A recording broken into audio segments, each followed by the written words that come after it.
35 साल रेलवे में टीटी की नौकरी करने के बाद रिटायर हुए एक इंसान की ये कहानी आपको बताने जा रहा हूँ। 35 साल रेलवे में टीटी की नौकरी करने के बाद रिटायर हुए और घर पर रहने लगे। 1 महीने बाद ही पत्नी ने पति से कहा, डॉक्टर के पास जाना है, मुझे थोड़ा सा चेकअप कराना है। शाम पत्नी को डॉक्टर के पास ले जाकर पति ने कहा, जाइए दिखाइए। उसने रोनी सी सूरत बनाकर कहा, आप आगे आइए, मेरा तो एक बहाना था, दरअसल आपको दिखाना था। डॉक्टर साहब, ये पिछले 35 साल रेलवे में टिके रहे। सप्ताह में केवल 2 दिनों के लिए घर आते थे, बाकी दिन बाहर रहते थे। लगातार रेल यात्रा के वातावरण को सहते थे।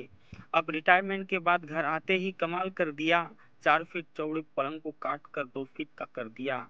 अटैची को सांकल से बांध कर ताला लगाते हैं, तकिए में हवा भरते हैं और चप्पलें सिरहाने रखते हैं। कमरे का ट्यूब लाइट अलग हटा दिया है और उसकी जगह 0 वाट का बल्ब लगाया है। टेप रिकॉर्डर से फिल्मी गानों का कैसेट निकालकर रेलवे अनाउंसमेंट, गाड़ी चलने की ध्वनि, घंटे की गनगनाहट और गरम चाय ये समोसा की कर्कश आवाज का कैसेट लगाते हैं। मूंगफली के छिलके और बीड़ी सिगरेट के टुकड़े पलंग के चारों ओर फैलाते हैं। मैं तो रात भर जागती हूँ और ये आराम से सो जाते हैं। पता नहीं कैसी जिंदगी जीते हैं। कप में चाय दो तो कुल्हड़ में पीते हैं। एक रात मेहमान आए तो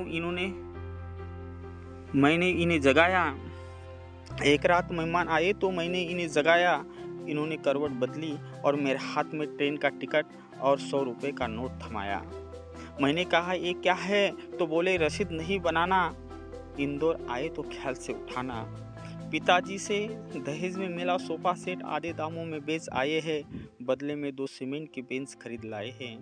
बेडरूम में लगी पेंटिंग को अलग कर दिया है। उसकी जगह भारतीय रेल आपकी अपनी संपत्ति है, जंजीर खींचना मना है, लिखवा दिया है। एक रात इनके पास आकर बैठी। इन्होंने पाँव मोड़े और कहा, आइए आइए, आराम से बैठिए।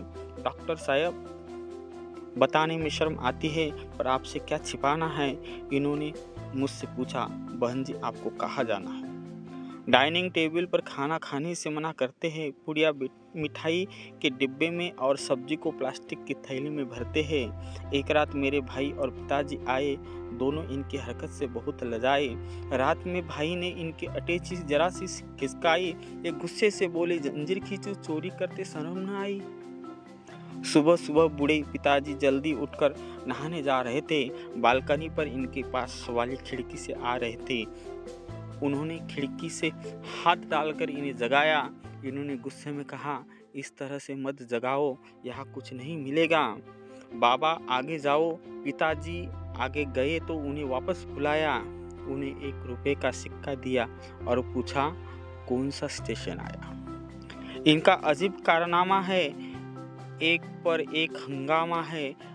अभी कबाड़ी के यहाँ से एक पुराना टेबल फैन मंगवाया है। छत पर लटके अच्छे खासे सीलिंग फैन को उतार कर उसकी जगह टेबल को फैन को लटकाया है। उसे चालू करने विचित्र तरीका अपनाते हैं। जेब से कंघी निकालकर पंखा घुमाते हैं। सुबह मंजन ब्रश साबुन निकाल कर बाथरूम की ओर जाते हैं।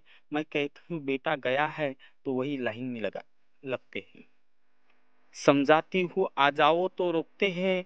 हर 2 मिनट के बाद बाथरूम का दरवाजा ठोकते हैं। इन्होंने पूरे घर को सिर पर उठा लिया है। घर को वेटिंग रूम और बेडरूम को ट्रेन का कंपार्टमेंट बना दिया है। इनके साथ बाकी जिंदगी कैसे कटेगी, हम यह सोचकर डरते हैं और ये 7 जन्म की बात करते हैं। हम तो एक ही जन्म में पछताए हैं।